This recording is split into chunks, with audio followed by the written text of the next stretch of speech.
Hello, my name is HQ of HQ Reacts. Welcome to my channel. Please do me a favor. Hit the like button, share the stream, and click the notification button for new content. Thank you.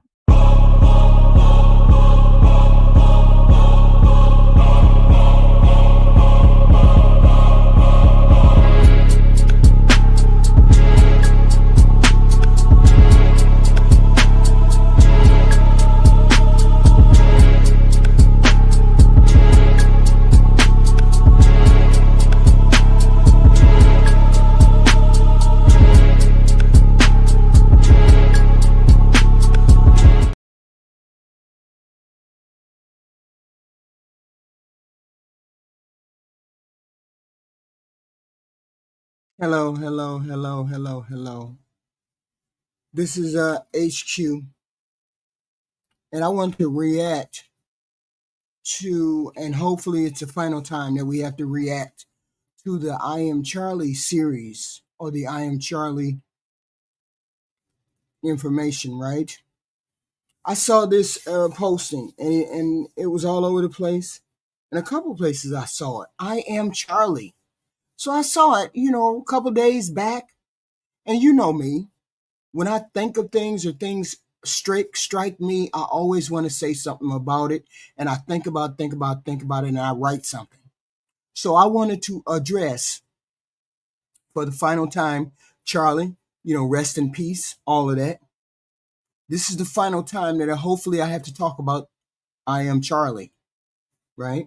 But I wanted to address what I Am Charlie means to me. I am Charlie.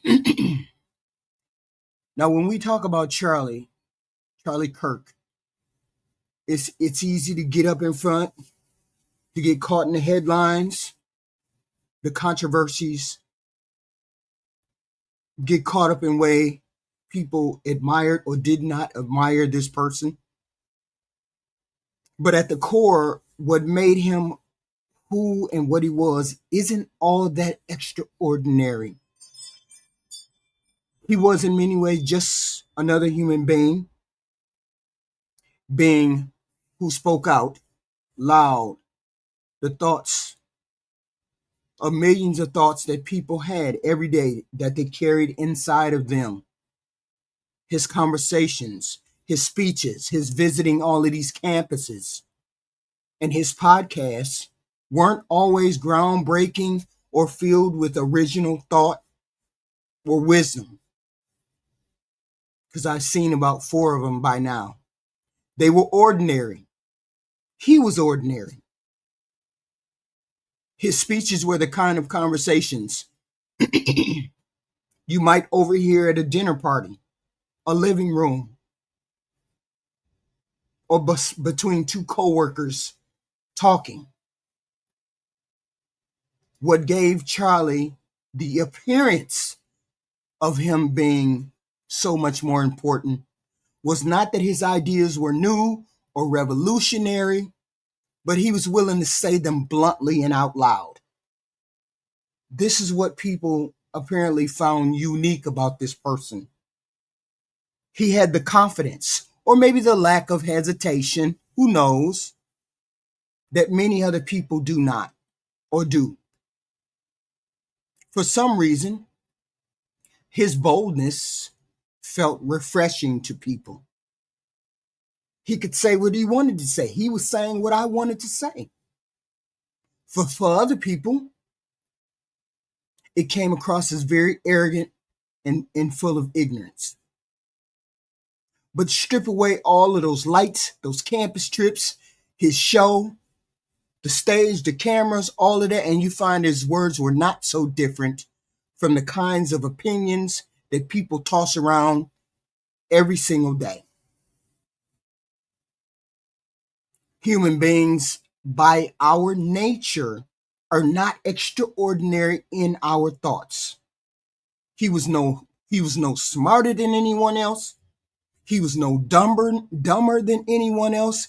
He was just like everybody else. He was uncalculable.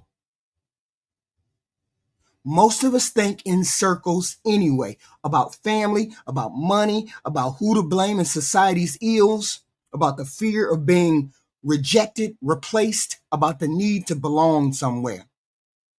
People found what Charlie said as a home to say what they wanted to say and how they wanted to say it. There's nothing exotic in his thoughts, nothing out of the ordinary. And they're shared across cultures, religions, ages, and times. Charlie tapped into that ordinariness that is you all. He voiced what people were already muttering to themselves at dinner tables or during car rides. He wasn't a prophet. He wasn't a saint. He wasn't any of those things. He was simply a mouthpiece, a loudspeaker for everyday grievances. And yet, there's something important to note here. People often hesitate to speak their truth or their true thoughts out loud. We live in a time when honesty can offend people, where a misplaced word can get you in trouble, get you fired, kicked off the internet, demonetized, shot.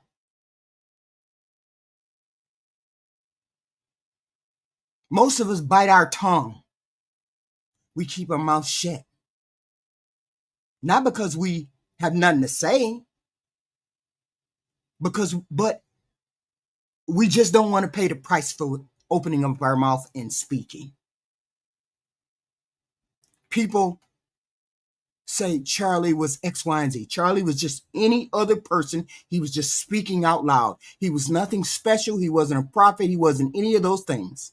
He was just a normal, everyday individual who opened up their mouth and spoke. When you don't want to pay the price and you don't open your mouth, that creates a hunger and almost desperate need for someone to say the things that we are thinking out loud. People look for somebody who will voice their fears, their frustrations without shame. Hence how we got Donald Trump as our president. For many people, Charlie Kirk is that same person.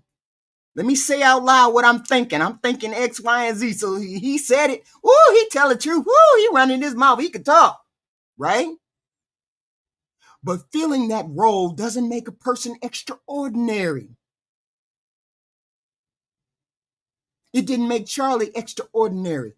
He was just a person that spoke out loud.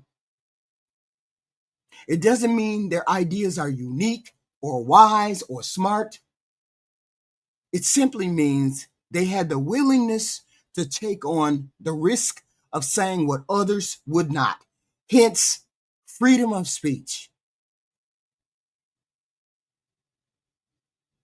In that sense, Kirk wasn't remarkable. He was just one of many who stepped into the role of voice for the people. History is full of people like that. Full of them. And that didn't make them any more extraordinary. They don't invent new ideas. He didn't have new ideas. He had no new ideas. He was just speaking what you felt out loud. They normally recycle these old ideas and deliver them with a new, fresh face. And he delivered them in front of college students online here, where people take it as gospel. What he was saying was nothing new, out of the ordinary. He just speaks for some of you. He was just speaking out loud what you were thinking. Nothing new. Of course, the flip side of speaking bluntly is what you will say will inevitably hurt or harm another person. His words didn't just make some feel heard. Some people feel heard. Some people feel validated. They made other people feel attacked, marginalized. And that's a fact. For many people, he wasn't a bold truth teller, but a symbol of intolerance. He was seen as someone who gave permission to other people to express prejudice, to dismiss the struggles of minorities, or to reduce complex social issues into talking points. To his supporters, he was a mirror of their private thoughts. You thought that way, so Charlie said it. So, hey, yeah, Charlie's speaking the truth. Yay! To his critics, he was a megaphone of hate and bigotry. Both sides, however, saw the same man. Someone saying out loud what people were already whispering in the corner of those dark places that a lot of you don't want to talk about. This is where the meme, I am Charlie King, or Kirk, I'm sorry. This is the meme, I am Charlie Kirk, becomes so telling, so real, so fascinating. The phrase has been passed around online after his death, and in so many ways, it reflects the exact ordinariness of both him and us. People who use it sincerely may be trying to say, I identified with Charlie. Charlie said what I wanted him to say. He spoke for me. Others use it ironically to poke fun at the idea that he was a larger-than-life figure. But beneath both uses is the same reality. He was ordinary, mundane, pedestrian, because it could just as easily be, I am your uncle, I am your neighbor, I am your sister, or I am the guy at the coffee shop who talks too damn much about politics. It could have been any one of those people. He just happened to be bold enough to step out there and say it. That's all. Human beings are contradictory, though. We crave expression. We crave people to speak for us because we can't speak for ourselves. But we also crave the safety. We want freedom to say what's on our minds, but we also fear being judged by what we say. We look for leaders who will take that burden on, that expression on, off our shoulders too, who will give voice to our frustrations so that we can nod and, yeah, Charlie, that's right. That's right. Hold on, hold on, hold on. This doesn't make those leaders extraordinary. It makes them placeholders, stand-ins for our own hesitations. And the meme, I am Charlie Kirk, highlights just how interchangeable these placeholders can be. Charlie Kirk's fame wasn't about the depth of his ideas or the uniqueness of his vision. It was about the ordinary human need to feel represented. Half of the country may not have even known who the hell he was, and I'm pretty sure half of them didn't. And the fact itself shows how unremarkable his contributions were in the grand scheme of things. Because I really didn't know who Charlie was until last week. If he were truly extraordinary, his influence would have been universal, undeniable, impossible to escape.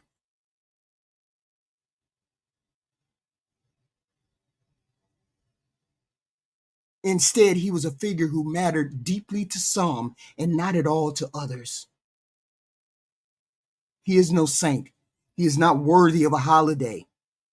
That's not what this is about. He didn't have that type of influence. He was just a regular man. That is not the mark of a giant. It's the mark of a man who managed to speak for a particular slice of the population and little more than that. And yet, his extraordinariness, or his ordinariness, teaches us some things about ourselves. It teaches us that we often inflate the importance of those who speak out, forgetting that what they're saying is already alive within us. It reminds us that no leader can exist without followers who project their fears, their hopes, and frustrations onto them. Let me say that sentence again. It reminds us that no leader can exist without followers who project their fears, hopes, and frustrations onto them. And it forces us to ask why we so often silence ourselves, waiting for someone to speak for us, waiting for somebody to carry the burden of honesty for us, when we should simply choose to speak in our own voices. So perhaps the most important takeaway about Charlie is that Charlie Kirk was not extraordinary. And that's exactly why the meme, I am Charlie Kirk, resonates with you all so much. It isn't about him being a legend or a hero. It's about him being ordinary enough that anyone could wear his mask. Anyone could say his words. Anyone could play his part. He was human, pedestrian, flawed, just like the rest of us. No better, no worse. His life, and even more so the meme that followed his death, forces us to look in the mirror and ask us, if our thoughts are so ordinary, why do we keep handing them over to others to speak for us?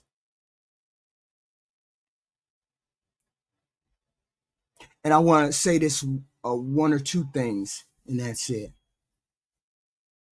A lot of people are afraid to admit it, but almost everybody has moments where a racial thought crosses their mind. It might be based on a stereotype they've heard, an assumption they've picked up, or even just a reaction to something unfamiliar. Having a thought like that every once in a while doesn't automatically make you a racist. It just makes you human. Our brains are wired to notice differences, and sometimes those differences trigger ideas we didn't consciously choose. Being a racist is something deeper and more harmful. It means believing that one race is better or worse than the other, and then acting on that belief in ways that put people down, treat them unfairly, or deny them opportunities. Racism is about consistent attitudes, words, and actions that hurt or exclude other people. A straight thought or a passing stereotype in your head isn't the same as committing yourself to a worldview that devalues people because of their race. That doesn't mean you're racist when you have a thought like that. The key difference is whether you recognize those thoughts, challenge those thoughts in yourself, and choose not to let them guide how you treat people. That's the difference. We all have these racist thoughts. Acting on them makes you the racist. The truth is, most people want to do better. I believe that. Just because someone or something flashes across your mind doesn't mean you're failed or that you're secretly hateful. That's not what that is. It just means you're living in a world where we've all been exposed to biases and cultural messages, and sometimes they sneak in. What matters is not whether you ever had those thoughts. It's how you handle them. It's how you express them. Do you brush them off and remind yourself that people are individual people, not stereotypes? Do you do that? Do you try to learn and grow so those thoughts come less often? I don't know. It's natural to ask yourself, what do you do when a racial thought crosses your mind? One option is to brush it off and remind yourself that people are individuals, not stereotypes. That's easier said than done, but it's one of the most important steps. Every time you catch yourself making an assumption about someone based on race, you have a chance to pause and correct it. It's like catching a bad habit. You notice it, you stop it, and you remind yourself that no one person speaks for an entire group. That's the difference between you and a racist. You don't think like that all the time. The thought crosses your mind and then it's quickly gone. So you need to catch that thought, correct it, and say, only that person is acting like that, and move on. Over time, the corrections will add up and you train your mind to be fairer and more accurate. Another step is to consciously learn and grow so those thoughts come less and less time. That might mean reading books or articles written by people from different backgrounds, watching movies that show a wider range of experiences, or simply talking with people outside of your circle.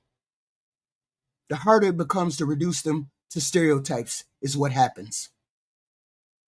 Education, in this sense, isn't about memorizing facts. It's about building empathy. Something that Charlie, I don't understand being a Christian, him being a Christian, I don't understand how he thought empathy was something that you could just get rid of. This is where he and I part ways. Empathy, and maybe this might have been why he was saying it. Empathy is one of the strongest antidotes to prejudice. When you get rid of empathy, or you try to get rid of empathy, that's when your prejudices and your stereotypes and all of that creep in. Empathy is the antidote to prejudice. It's also helpful to put yourself in situations where you're challenged. Most of us live in bubbles, social bubbles, culture bubbles, family bubbles, political bubbles. I hear that every time I get on here. These libertards, these MAGA, those lefties, those righties. Some of y'all don't know how weird y'all sound. Y'all don't know how weird that sounds when you say that. Stepping outside of those spaces, and you gotta step outside those spaces, please, please, please. Even for a little bit, can shake up that crazy thinking that fuels these stereotypes. Volunteering in communities that don't look like yours, attending cultural events, or even just asking thoughtful questions of a coworker or neighbor can open your perspective. You don't have to agree with everyone or pretend differences don't exist. Nobody's saying that. But by choosing curiosity over judgment, you push back against those reflexive racial thoughts that you might have. This connects directly to Charlie, because a lot of his public image was built on saying out loud the kinds of thoughts other people might keep to themselves. When he spoke about Black people, he often leaned on generalizations or talked about race in ways that made me feel dismissed or stereotyped. Specifically one about Black women. His defenders said, he's just saying what people think but won't say. But that's exactly the problem. Speaking racially or racial thoughts out loud doesn't make them bold or honest or brilliant or extraordinary. It often just spreads the stereotype further instead of challenging it. Where an ordinary person can pause and reflect privately, a public figure like Kirk amplified those ideas to an audience, which can do real harm. For someone who wanted to spread the word of goodness, he should have thought better. He should have did better. The lesson is that being human means you will have these thoughts that you're not proud of. It is what it is. All of us have thoughts that we're not proud of every once in a while. That doesn't define you. What defines you is how you respond to those thoughts. Do you let those thoughts pass and work to replace them with better understanding? Or do you cling to them, defend them, and turn them into talking points the way Charlie did? The healthier path is to admit we're all influenced by bias, but then take responsibility for growing past it. In that sense, we can learn from Charlie, not by copying Charlie, but by realizing how much damage it causes when we treat ordinary, unexamined thoughts as if they're truth worth broadcasting. Growth, humility, and empathy will always take us further than slogans and stereotypes. Okay? And I hope I don't have to speak on I hope I don't have to speak about this again, because I don't like hate and I don't like stereotype and I don't like talking points. I don't like any of those things. Okay?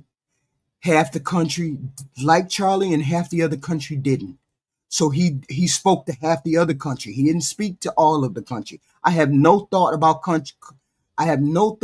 Charlie whatsoever. Rest his soul. I won't have to think about him or do anything extraordinary about him ever again. Okay? Okay? But you all know how I think about that. It is what it is. Okay? So if anybody wants to come on the panel, I will drop the link.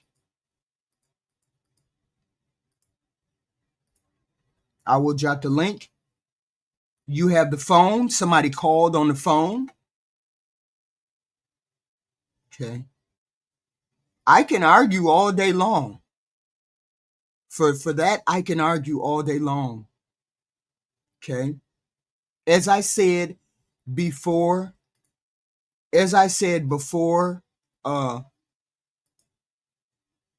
when I first found out Charlie died, I said, I have nothing bad or good to say because I don't know him.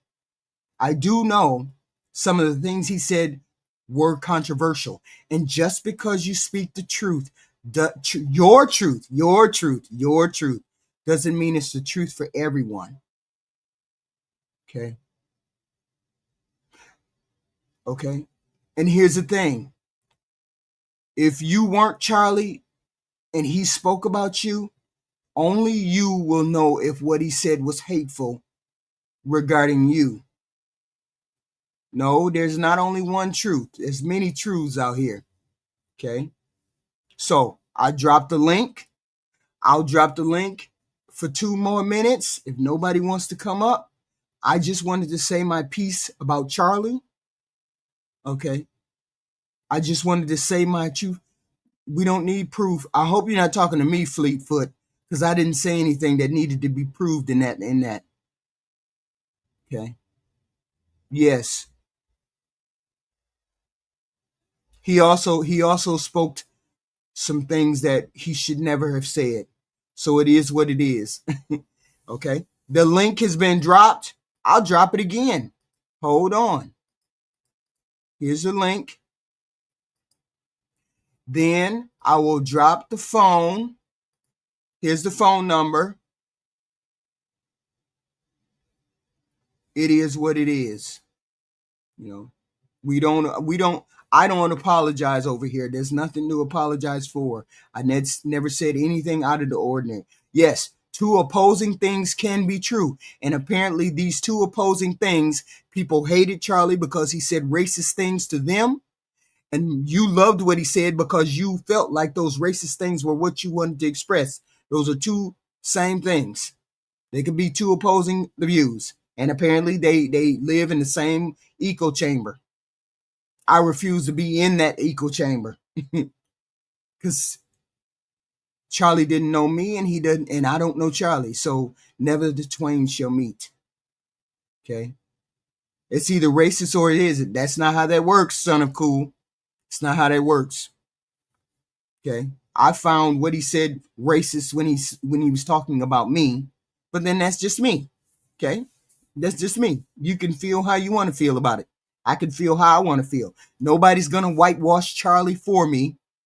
Nobody's going to piss on my head and say it's raining. Nobody's going to do that. Okay. So It just is. I have no feelings about it whatsoever. He is who he is. Call from Thomas McGoy. to accept, press 1. To send a voicemail, press 2. Hello. Hey, Hey. I want to say, great show, great points. Originally, I was a little bit perturbed, but you pulled it in. But I would like to say, Yeah. if Kirk truly spoke for people of what they didn't want to say out loud, that implies a terrifying reality, because he made a very big point of saying that biblical slavery was a correct path for somebody to go down, and said the Civil Rights Act was the worst thing America ever did. Yeah, I'm aware of some of the things he said. I can disagree. You can agree. What do you think about that? I think that he was a very radicalized person. Why do you think he was radicalized? Condoning slavery.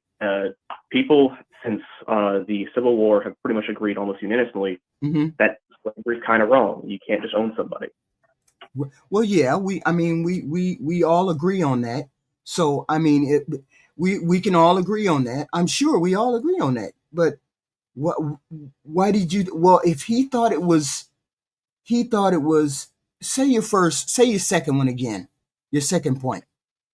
Very often, he said, him and his colleagues on Turning Point would say the Civil Rights Act was the worst act ever passed in American history. Do you know what the Civil Rights Act is? Yes, I do. And do you think he had a point, or you think he was way wrong? I do not think he had a good point, because the Civil Rights Act has been one of the best bills, I'd say, in American history. It allowed equal opportunity no matter who you were in the States. So you're well aware of what the Civil Rights Act was? Yes, ma'am. Oh, okay. Well, then, thank goodness we have an expert on here, because I'm not well versed with what that means. and it's refreshing to find somebody who actually knows what that Civil Rights Act, what impact it had. So why do you think Charlie had such a view of it? I don't understand why people. I don't understand how people could agree with what he said, but you apparently know what it is. So why do people? Wait a minute. No, let me start over. Why do you think people agreed with that if you know that it's such a critical bill? Why do you think people agreed with Charlie? His colleagues at Turning Point very often profited from people agreeing or disagreeing with him, mostly agreeing because they would, join subscriptions. And very easily on the right, you can make an enemy out of somebody based on skin color, based on appearance, based on personality. They tend to choose other minorities to make enemies of. I believe that he chose to speak out against the Civil Rights Act because him and his colleagues very often said it in a way to make money off of it, to put down something that gave people of all races equal opportunity, right? I don't want to say I don't want to say this, and I don't want. Well, nobody knows who you are. They can't find you. So here's my question to you: do you think Charlie was? Wait a minute. You know what? I heard this online, but I heard it casually from one of the commentators. They said that he was a grifter. You know what that is? I feel like that's a pretty good way to say it. A financial grifter. Yeah. Do you think that's true? He co-owned Turning Point USA, which has a very big reputation in history of putting out false information to try and pull a narrative that made them money very often. Even if it's just a little thing like changing names, changing definitions. So you think he was doing it for the company, so he was doing it for profitability of the company, and that's what made him a lot of money, and he went around. See, this is what I heard. I heard that when he was in college, he apparently he dropped out of college, or something happened and he dropped out of college, and he went to organizations Christian organizations, and he asked for funding so he could go around the country and spread their word. Was that true? Yes, that is true. It's a very unfortunate reality where many people who want to be activists for Christianity and the Word of God are very often radicalized towards the extreme far right, such as Nazi ideals. Mm-hmm. Now, he was not directly a Nazi. He was not an extreme fascist, thankfully, but he was very close to it. He was very much a gateway. I've met many people. I'm a high schooler. I meet many young people. Mm-hmm. And many young people I've seen have mourned Charlie because they believed everything he said. They found him on YouTube, they found him on Twitter, Mm-hmm. and they would just watch him because he seemed intelligent. Mm-hmm. And they would follow what he said, and they get closer and closer. They'd start listening to more commentators. They'd listen to fascists, to Nazis. They would start hating people who they would call friends a long time ago, just for their skin color, just for their beliefs. Oh God. I mean, if that's true, that's terrible. I mean, if that's true. But he went to the religious right and he said, I will spread your word. And he worked hand in hand with the Trump organization. He worked hand in hand with Christian nationalists. He worked hand in hand. This is astounding. I never thought it would go as deep as it did, but I thought he just was a person who went around to the colleges until I started to hear X, Y, and Z. And then people kept saying he has friends that are black. He doesn't talk like, he's not like that behind the scenes and blah, blah, blah. So are we saying that maybe he believed some of the things he was saying, but most of the time he talked because he was doing it for the money and the content? I would say, with him specifically, I think he really did believe most of the things he was saying, like 90% of what he was saying constantly. Okay. But I don't think the people above him that fed him ideas really did, because he was younger than many of the right-wing commentators he associated with. It's kind of obvious that during college, he probably went to various online spheres. He started at a young age in political commentary on a very right side.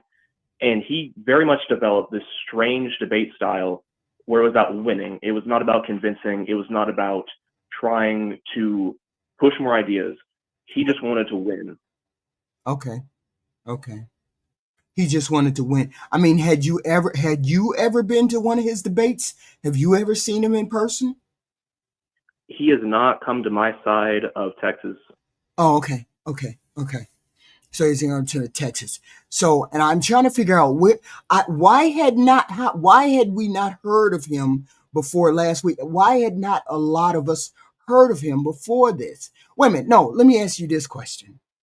Do you think because he was online and he had his own show and it was the Turnpoint USA, the Charlie Kirk show, do you think he helped to radicalize some of these young people on here? Yes.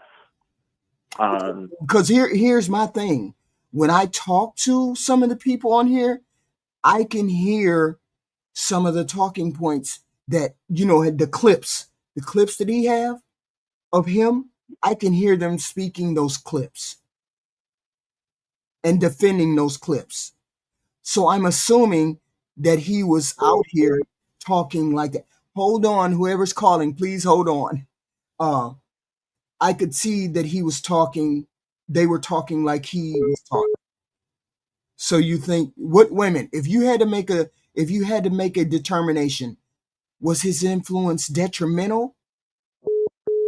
You think, or I truly believe that his impact as a person with a large platform and access to a lot of resources many other political commentators didn't have was very detrimental to the American youth, who would fester around the commentators they saw first, who would like whoever could play the algorithm game the best wins.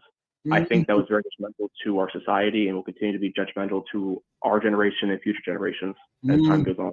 They did get to a lot of people. They did get to a lot of people. I can tell from the way that people are defending him on all the platforms that he got to a lot of people. Their message got to a lot, and I believe that was part of the reason why Donald Trump got elected, because it was they were activated in that way. Specifically, young white men, they were the most significant movers in the 2025 election. They moved the furthest right. The youngest of us moved more further right than anybody else. And I can see where his influence helped. So give me your final thoughts on what you want to say about Charlie. Give me your final and I appreciate you coming up. I do.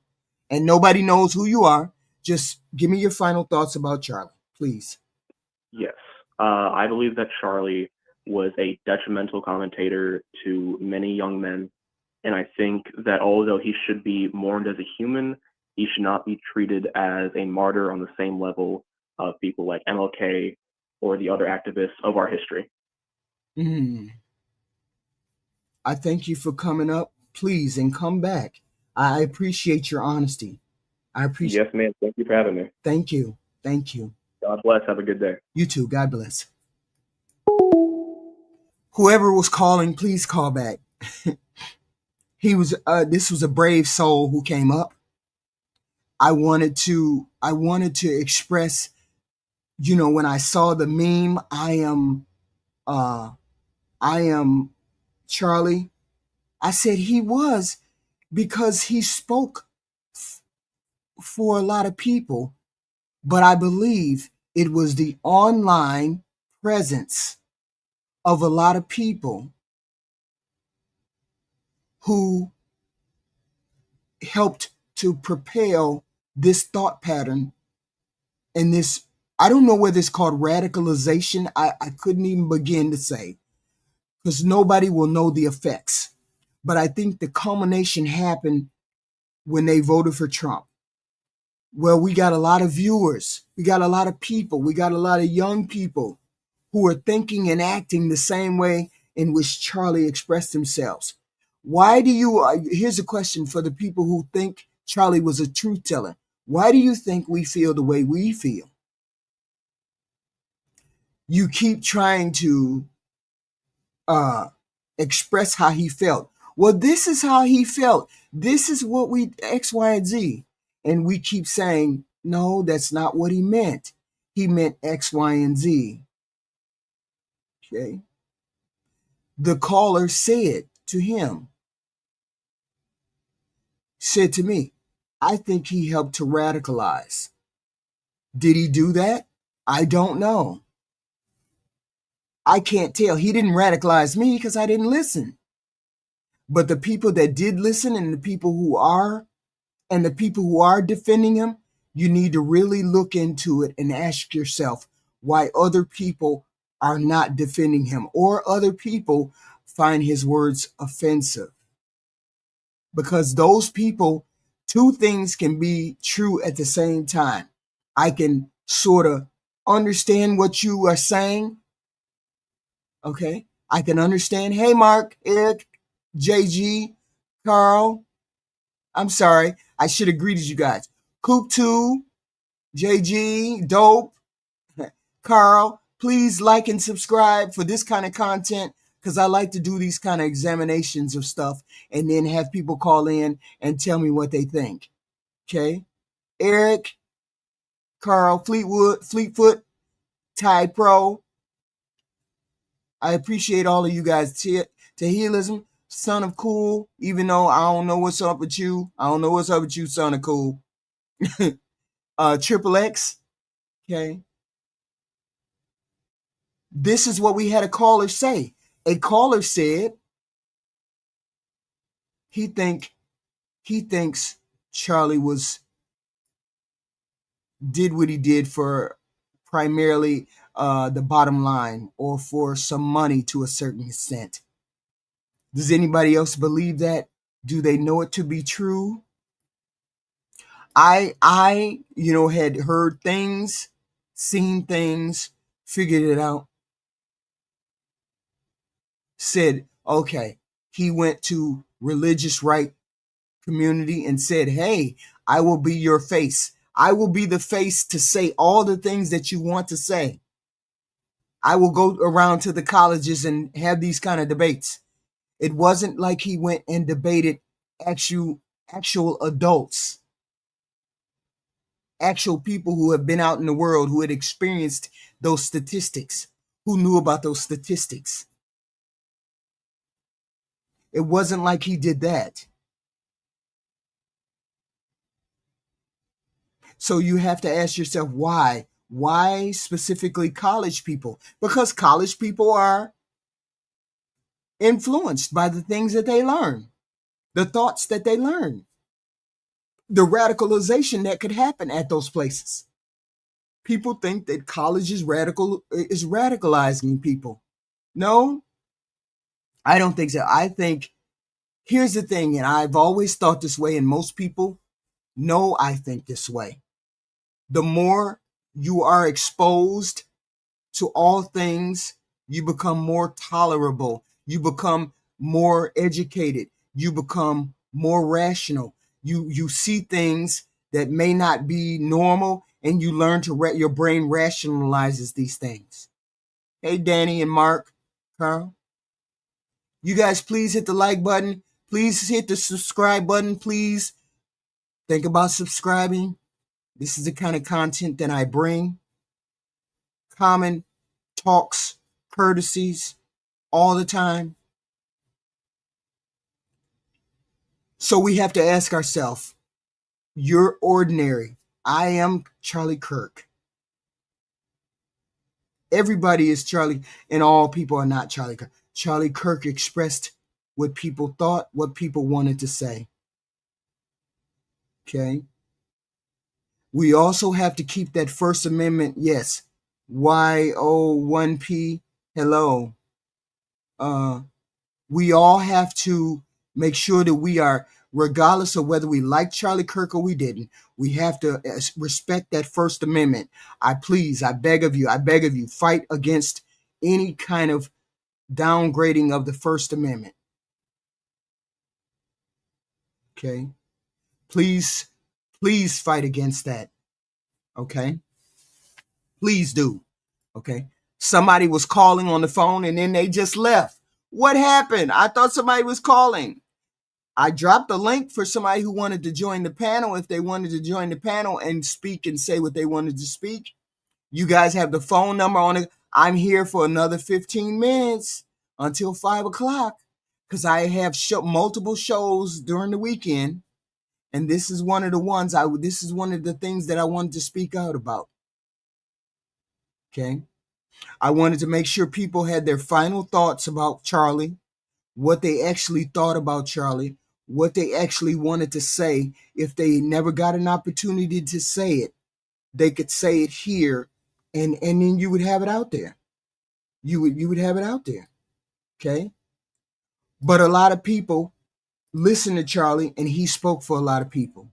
And I get it. He spoke for a lot of people.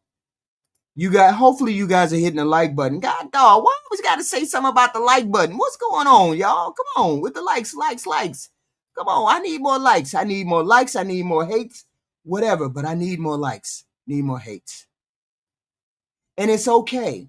It's okay that Charlie said the things that he said. But it's also okay for me not to like him. It's okay for people to like him. Yes. We got a call. To accept, press 1. To send a voicemail, press 2. Hey, Ty. Hey, HQ. Yes. I wanted to call in since everybody else was a little too scared to call. But that last caller was very intelligent, and he broke it down from, a white man's perspective very well. He Right. could take out the fact that he was offended because Charlie Kirk didn't really talk bad about white men. You know what I mean? He talked about everybody else. Right. But it wasn't too many talker points about actual white men. So here's my question to you. Basing it off of the young man who called just a moment ago. Do you think there's truth to what he was saying? Oh yeah, I agree with everything that young caller just said. Mm-hmm. You believe it? You believe it was a grift to a certain extent? 100%. I watched videos of him doing street interviews. Mm-hmm. I'm gonna send them to you. I got some real old videos of him. Mm-hmm. He got blonde hair. Mm-hmm. He's doing silly stuff, talking to black women drunk outside the club. You seen them type of street interviews where people are like in the downtown area talking to drunk people. Mm-hmm. And he was basically just trying to get black women, these groups of black women, to admit to black stereotypes, right? Real goofy. Mm-hmm. But he was a content creator looking for a bag, like most content creators are, you know. Right. That's the wave. So he been trying to see what sticks for a while. He found it just like a Myron Gaines. Okay. You know, they started off talking to women, then they started off being racist, you know, so. Mm-hmm. Mm-hmm. Mm-hmm. Well, Yeah, I mean, okay, so if we take the fact that you think that he did it somewhat for the bag, I mean, I can sort of see that. I'm not seeing it personally, but I'm saying I can see where he would have done that, because I did hear he went to the Christian national churches and he said, pay me money and I'll go across the country and do X, Y, and Z. So that meant he had to produce results for them. What were their goals? These national people. He basically just, you know, he was basically the Trump and the MAGA campaign talking head. He was the embodiment of everything that the MAGA people related to Trump for. He was the embodiment of that. Mm-hmm. He kind of took the surface level talking points of Trump's, MAGA campaign, mm-hmm. and fleshed them out. You know, he was a living embodiment. He was basically trying to be the representation of what making America great again looks like, which is make America great again is an oxymoron in itself. Mm-hmm. You know, I'm sure we all had them conversations over time. Right. But to make America great again is an oxymoron in itself, because what is the greatness? And it speaks to the mindset of these people, because what is the greatness that you're talking about? What time period? Because when you say again, you specifically are talking about a certain time period. So I would wonder, you know, I would love for a MAGA supporter to explain that. But yeah, Charlie Kirk was the embodiment of everything Trump was running his campaign on, and that's what made those supporters mess with him heavy. And he went to colleges to get impressionable use, you know. And I believe if he went there to speak to them, he went there to change minds. That's what he went there for. He went there to influence minds. And he was promoting MAGA. He's throwing. He got 100 MAGA hats, throwing them in the crowd, autographing them. That was the whole shtick. You know what I mean? Okay.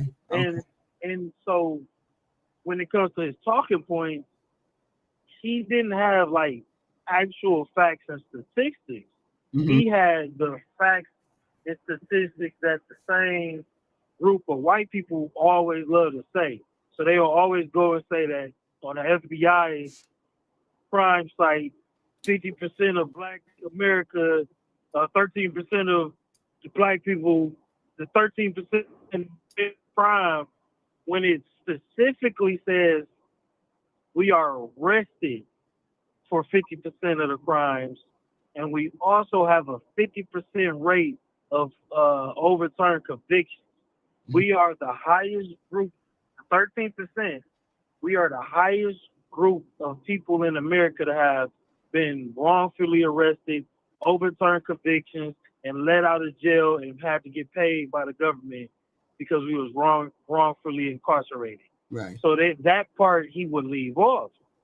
And then when people would try to debate him about well, statistically, the white men that you were saying are so oppressed are the most violent in the country. You statistically have the most homicides. Mm-hmm. Statistically have the most child cases.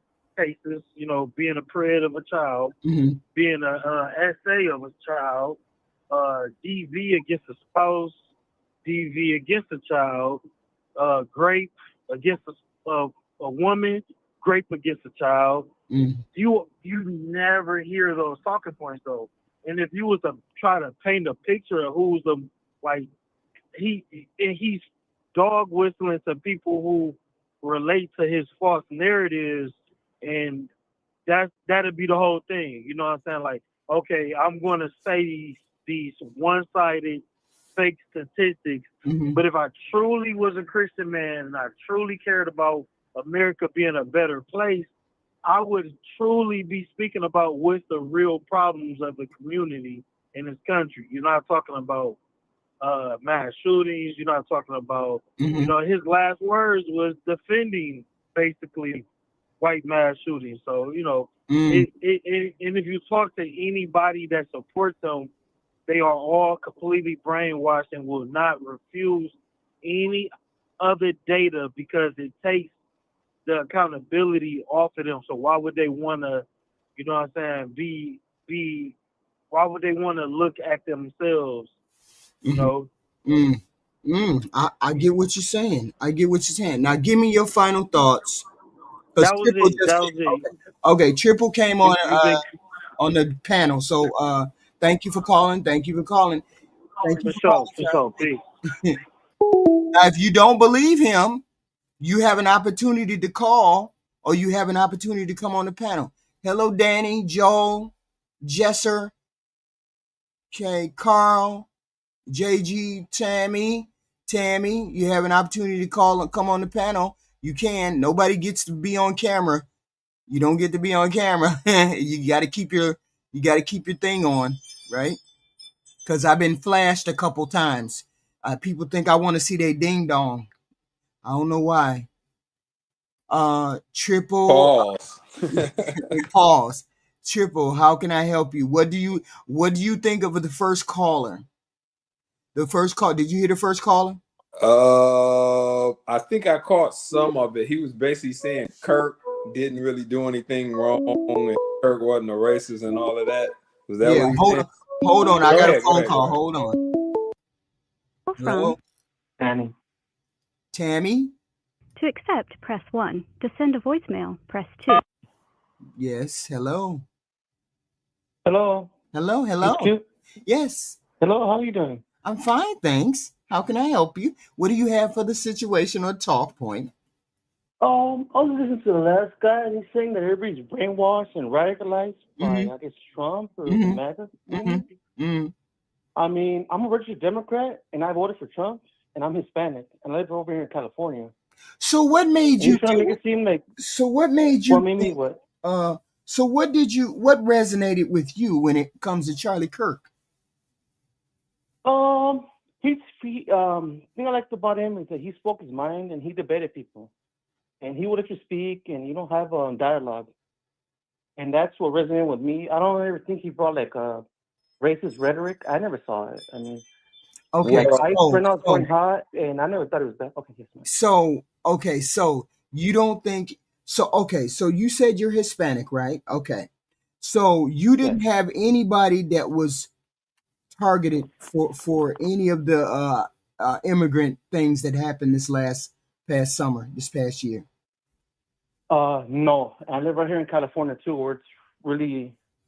I have worked with most 80% Hispanics, where I live, and it's Right. nobody personally that I live with or work for. Mm-hmm. So you We're all didn't kind think it of been was. here legally, and So you didn't think anything. So you didn't feel like you all were being targeted. I don't think I'm being targeted. I mean, I see police every day driving by them, and I don't think I'm being targeted. I mean, No, there no, no, are not you. it's No, being no, used. no, no, not you, not you. I mean your ethnic background, the people in your ethnic background, your people. You didn't think they were being targeted at all? I guess so, but to me, not about like that issue. Like that's why I don't know. Like I don't see myself just as a Hispanic man. I see Oh, you myself as see a free yourself as American. you see yourself as white. What do you mean? I see myself as white? I mean, because you don't see What do you yourself mean? as What black. do you mean by that? I mean, you don't see yourself as black. You don't see yourself as Hispanic. You said so. I'm assuming you see yourself as white, not black. I don't see myself in any color at all. I see myself as a free person right here moving around. I don't see color. So To you. me, that's a social construct. Color itself, Mhm. society wants it to be like that, and that's the rhetoric that I don't know if you're trying to push it in your audience, but I Mhm. don't personally see it like that. So you found, what did you resonate with Charlie? What did Charlie say that made you resonate with him? I'm not religious or anything like that, so he Mhm. kind of pushed that religion hard, but Right. I'm not super religious. My family is Catholic, Okay. Okay. and more because he just freedom to speak to people. Hmm. Like that's what I liked about him. He just speak to people and he's engaging, and he was never like rude to anyone. Hmm. So all this racist stuff that he says and you guys are trying to say, like I don't see it. So, Like I have no idea what you're you saying. say so. So I would just pretend like I'm on the opposite side. I'm actually on the neutral side. I have no thought whatsoever about Charlie. So why? Okay, just pretend like I think he was a racist. Why do you think people think he was racist? Because you're a Trump supporter. That's the No, only reason I can think of it. you think they're Why else? so you didn't think he said anything racist? How many racist things did he say? Like ICE. He talked about ICE too, and I didn't think that was racist. As a Hispanic man, you're black. You're not worried about ICE, right? No, no. Half your cars are black, so they're not worried about ICE. Hmm. For me, as a Hispanic man, you don't even know where I'm from. I'm Hispanic. Hispanic means like a broad term. It doesn't just mean one country. That means a bunch of countries.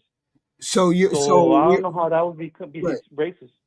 I mean, but you can't see. So I'm saying, put yourself in the shoes of someone else. So you can't see why people might find what he said offensive. I guess for the weaker-minded, I guess people that are young, I guess. I don't know. I'm an older man. I'm not that old. I'm 40, but I mean, I don't see how that's racist at all. What he's saying. Well, here's one. Let me give you one. I can only give you one because only one resonated with me. He Okay. said, shoot, can I say the quote? He was talking about 3 or 4 black women. I knew that was gonna be the one. Go ahead. Because I don't resonate with anything else other than that one. Because I don't resonate with any. He said that they didn't have the brain power to even have the job because they took the job from a white male, or they took the spot of a white person. You don't consider that racist? And you're quoting him on that? Yeah. That's the whole sentence? Yeah, he The actually did sentence say was that. That Yep. sentence was actually worse, but I was just trying to be nice about it. Well, you can He say the did whole say thing. that. It's fine. You don't have to be nice to me. You should tell me the truth. I'm gonna shoot it. I mean, if that's what you think, if you're gonna take one snippet of somebody that says something and you No, consider them I'm racist not. off of that, based off of that, And that's why I don't have. That's why I don't have a.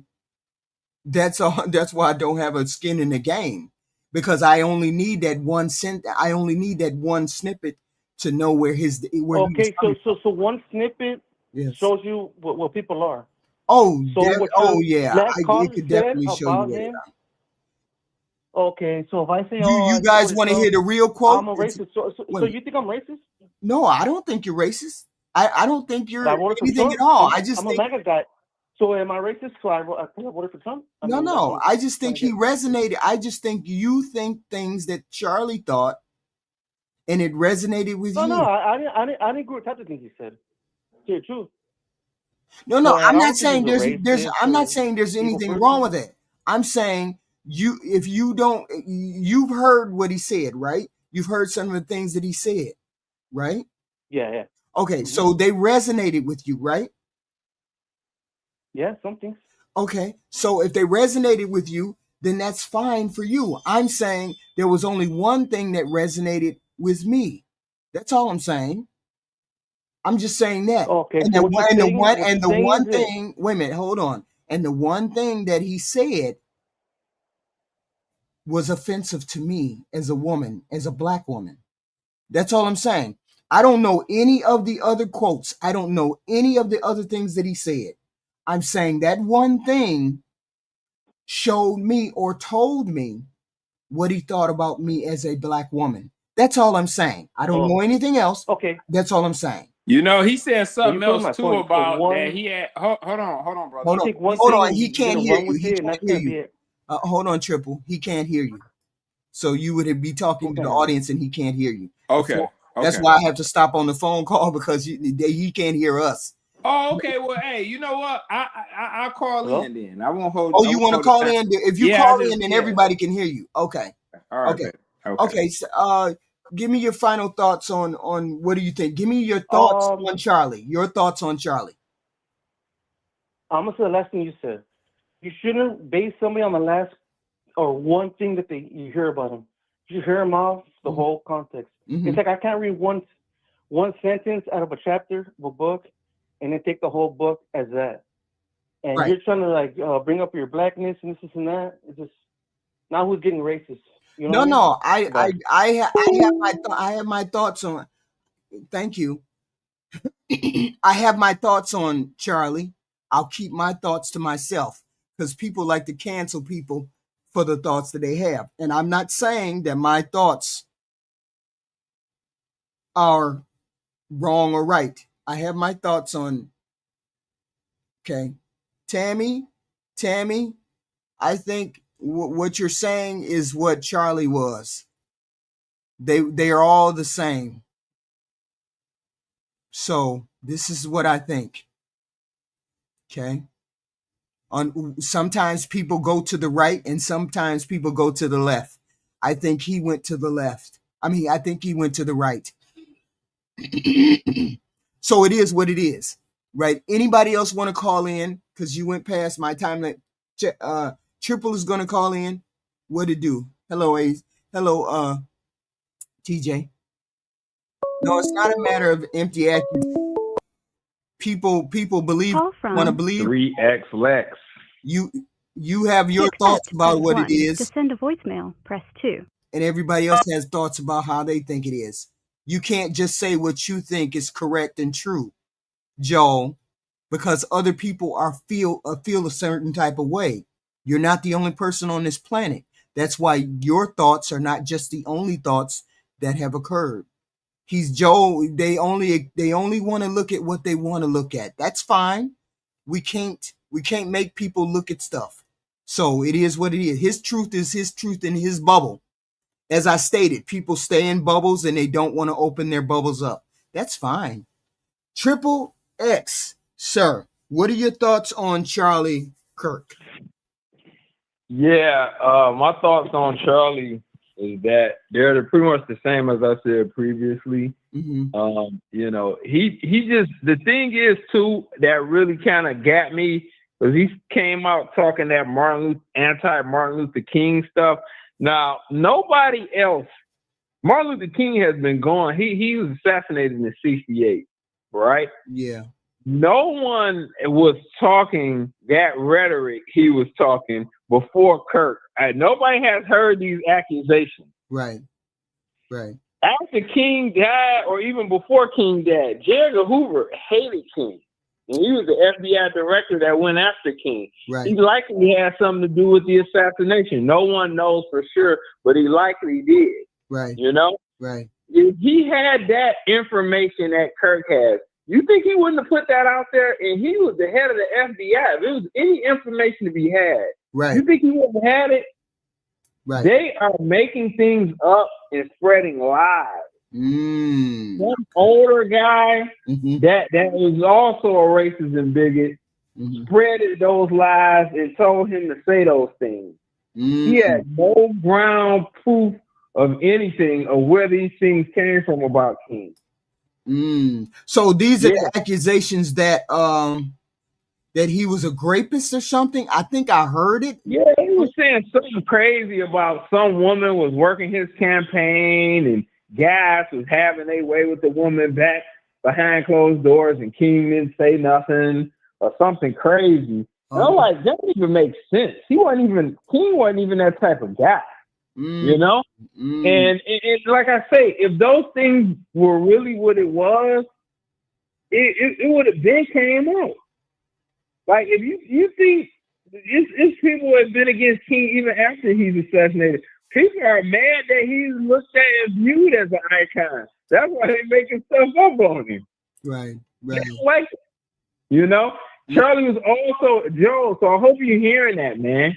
And number two, Joe, Charlie also came out and said he was against the Civil Rights Bill. He spoke against that bill being passed.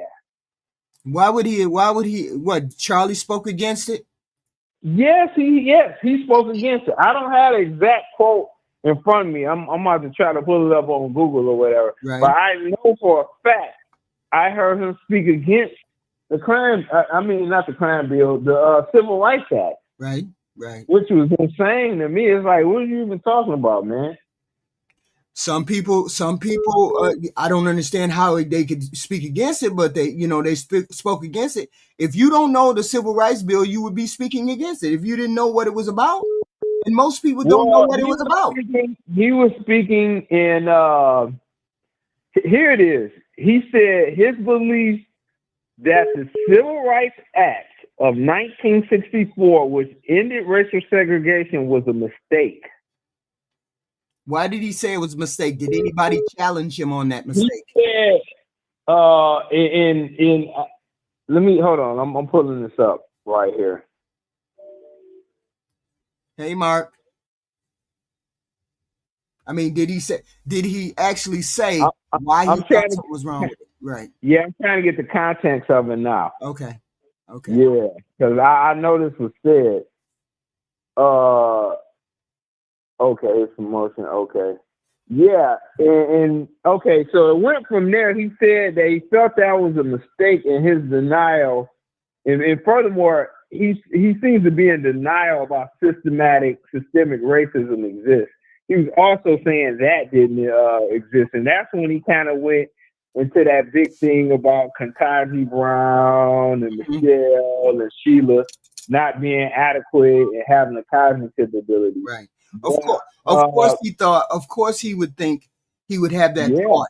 See, we have to remember Charlie Kirk came from the top of the food chain. He came from money. He came from rich parents. His dad was an architect. Right. His dad was the chief architect on Trump Tower in Chicago in the 80s. Right. And he's a part of the upper class, or he's a part of the class in which this country was made. This country was founded for white males. So it's amazing when you can come from that privileged background and say the things that you want to say, because this country was built for you. Okay. So it's painful, but it's true. This country was built for white males. And white males have felt threatened by the coming of the Civil Rights Act, by the up and coming of blacks and whites and Hispanics and immigrants. That's why the Republican Party has mostly white males. Yeah, you're right. Facts. Hey, Danny, nobody's leaving nowhere, man. This is our country, brother. Ain't talking about them leaving. Ain't nobody leaving nowhere, That's man. Just dumb, Danny. That's just dumb. And we're not having Mark. Brother. Hi, Mark. You trash, Mark. I just got to say, that's trash. That's really trash. But this country was made for white male, and there's no slight on that. But yet they feel as though we're attacking them, as though we're infringing upon them. Here's the thing. This is the knockout punch for them. They say don't make fun of Charlie Kirk's death, or it should not. No one should be speaking ill of it. No. For a record, I don't think anybody should speak ill of anybody passing it either. Right. However, Mr. Kirk himself had a lot to say about George Floyd after George had died. Mm-hmm. Did he not? Right. And I don't wish ill will on anyone. I never wished ill will on George Floyd. I know. And George was no kidding. You know, right? He was, George was no good guy. You know, I've seen for what he was, but he didn't deserve to die like that, neither though. What, Charlie Kirk didn't deserve to die the way he didn't. Yeah, as I was gonna say, as did Charlie Kirk didn't deserve to die. Right. One thing I will respect Kirk on is that he would always be open to the conversation and say, "Prove me wrong." But the only time to that is it was disingenuous conversation. Right. You know?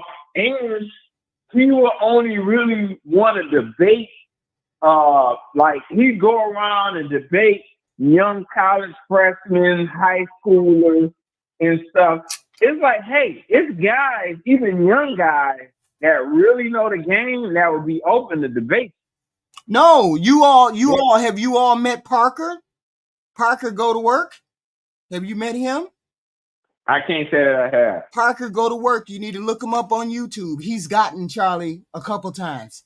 He's dumbfounded Charlie a couple times. He was actually right. He was right in line to debate Charlie when Charlie got shot. He was like Parker. He's got he has a channel here online, and he's gotten Charlie a couple times. He stumped Charlie a couple times. He's very good with his facts.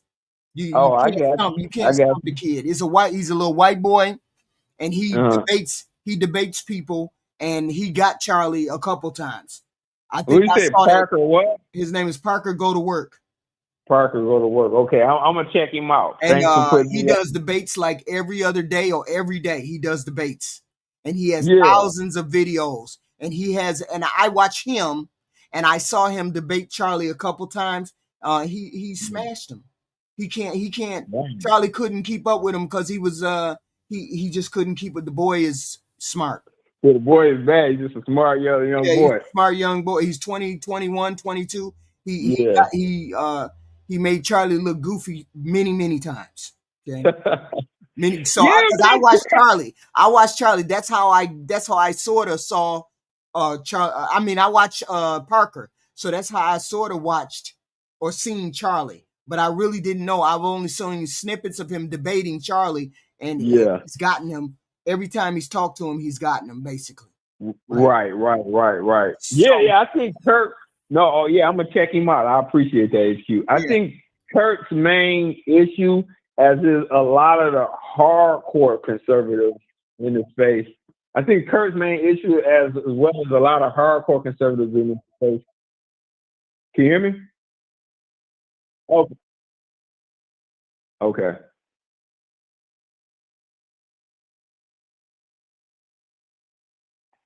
Go ahead.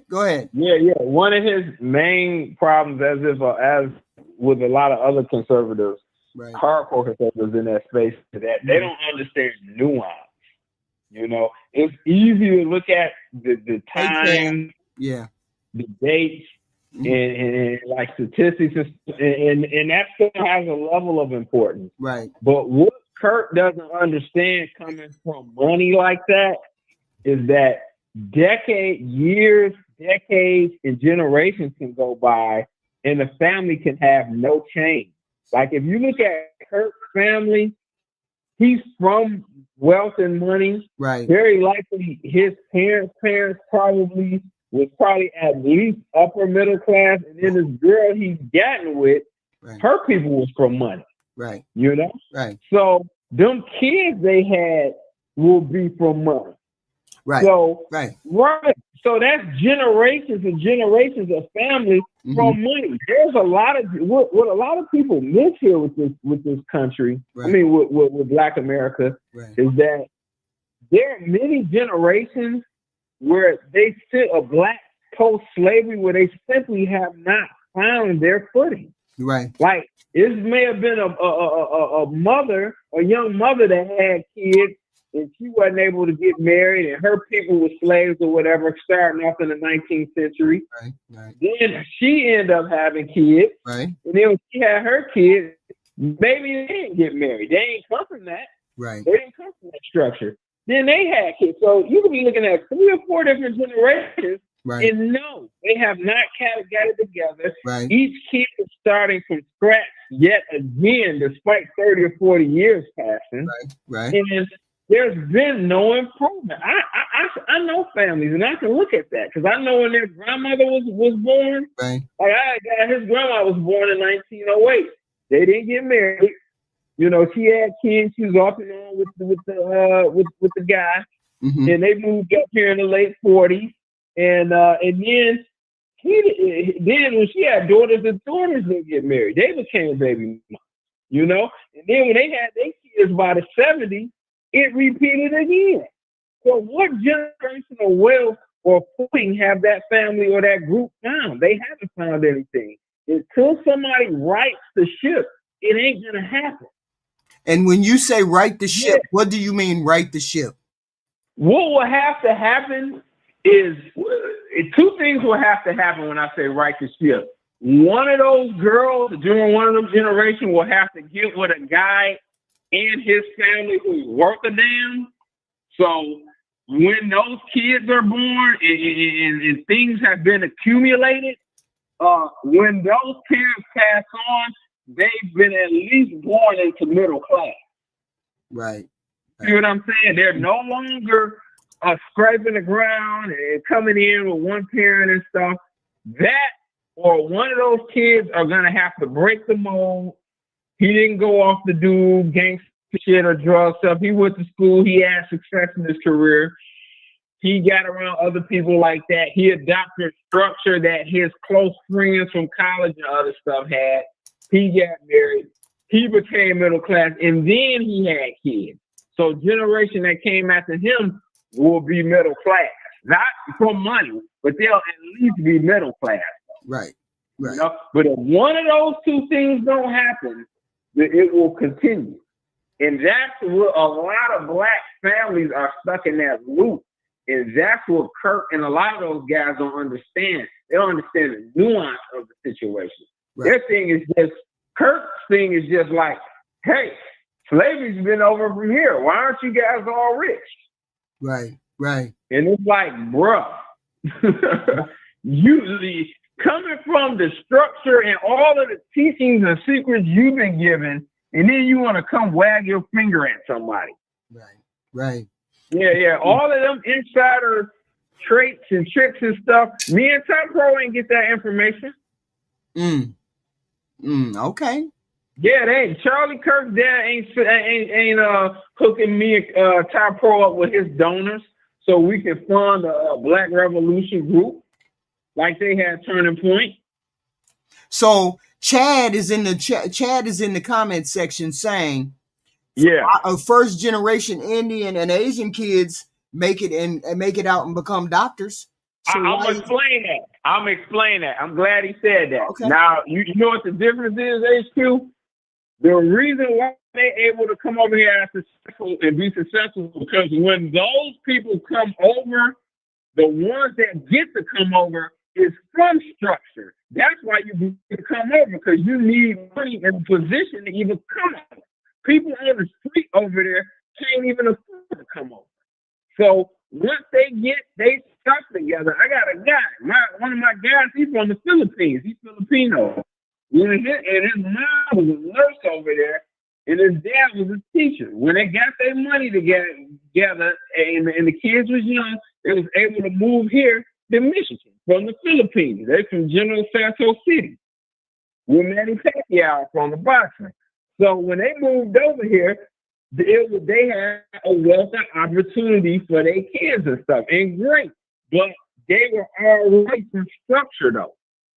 You know, the families from Italy or wherever in Europe, Spain or whatever, those families are already together and money and stuff is together. Then they can come over here. So those immigrant kids come from structure. That's the thing that annoys me about Myron Gaines. He does that a lot. And it's like, yo, your people from Sudan, they had a level of structure there, man, and they moved over here. Okay. Yeah. Yeah. Like you know, they don't know what that's why those kids are always successful, or the Africans that come over here. Right. That's why they're successful. Because they come from some of the best families in Africa, some of the best families in Asia, and they already have a head start because they have monies and grants and all those other things when they come over here. So, and they have support from people back overseas. That's something else that does not exist for Black Americans. Right. There's no structure, game plan, or secrets being passed along. Yeah, it doesn't exist.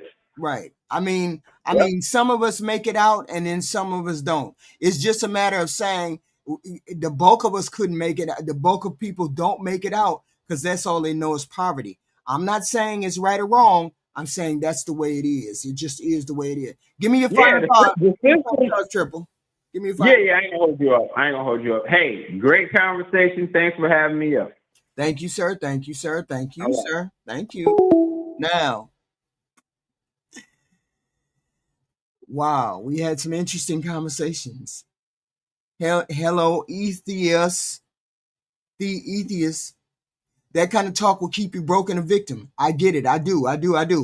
But you also have to recognize the barriers and boundaries that we faced as a people. Okay, you just can't dismiss those. As Triple X was saying, when they come over from different countries, they may have the support back home here, money-wise back home here, that we never had. Okay? Yes. Sometimes it works, sometimes we can get out, sometimes we can't.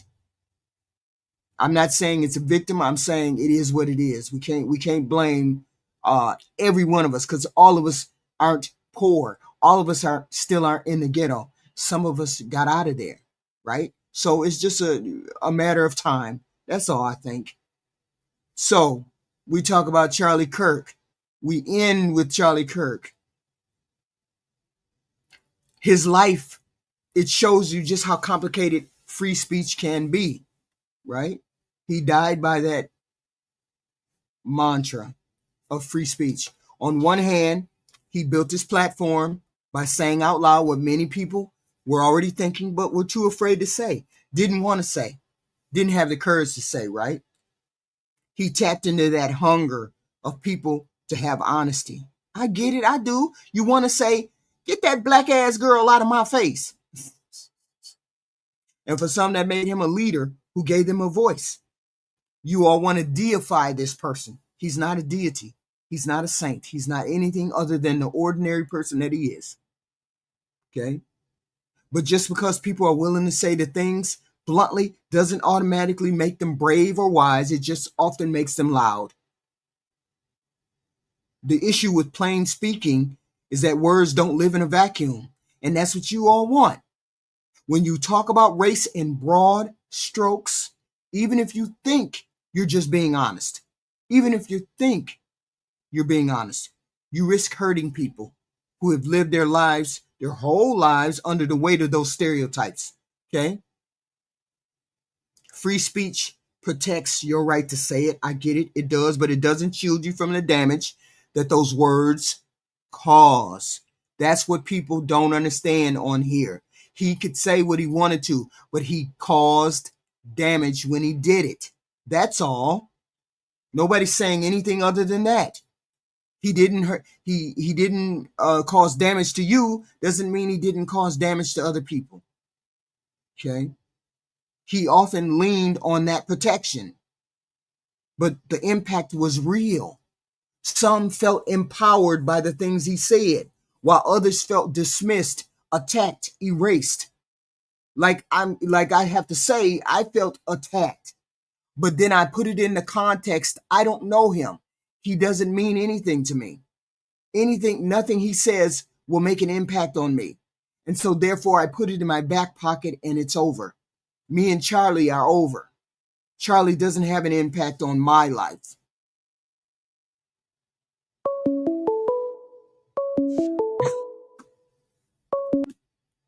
Call from Marcus Cousins. To accept, press 1. To send a voicemail, press 2. Why you be trying to troll me? Why you be trying to troll me?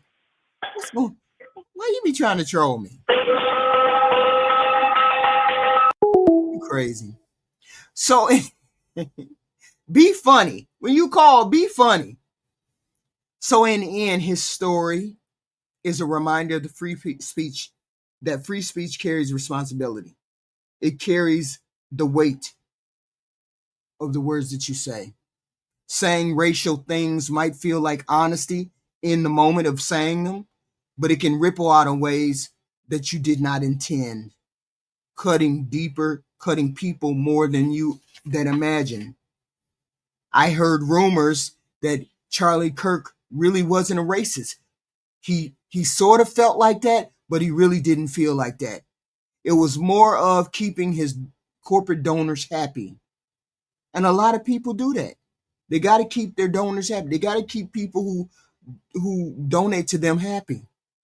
So they say these outrageous, outlandish things like Civil Rights Act should never have been started. Or this is what happens with the statistics when it comes to black people, or immigration, or blah, blah, blah. Charlie Kirk mattered to people because he wasn't afraid to speak. But he also showed us the dangers of mistaking bluntness for truth. Just because he was blunt doesn't mean he was truthful. We need to accept that and recognize that.